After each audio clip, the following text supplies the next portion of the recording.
Shule wanakaa nyumbani, wengine pia wanalazimishwa kwa ndoa ya mapema, wanaenda huko maisha yao inaharibika.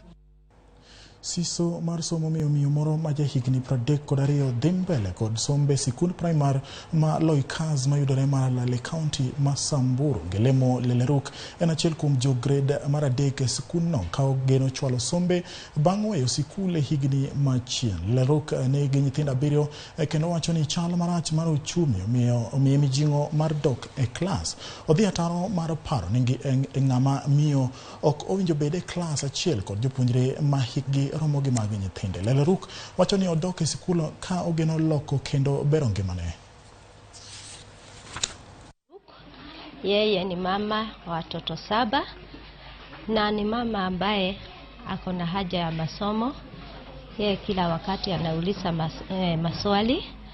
Ni mama ambaye anataka kujua kusoma. Nilimuuliza kwa nini angetaka amekuja shule.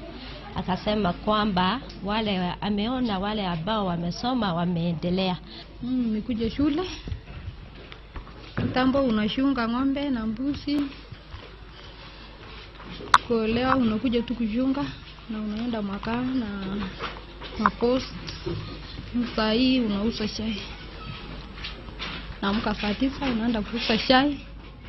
Kwa town kusunguka mpaka saa 12 unakuja nyumbani unakuja shule. Huyu mwanafunzi nilipofika hapa kama mwalimu mkuu nilikuta mwaka uliopita alikuwa anahitaji pia masomo sana. Yule principal ambaye alikuwa hapa alikuwa ripoti yake nilipata na alikuwa na hamu sana ya kuingia kusoma.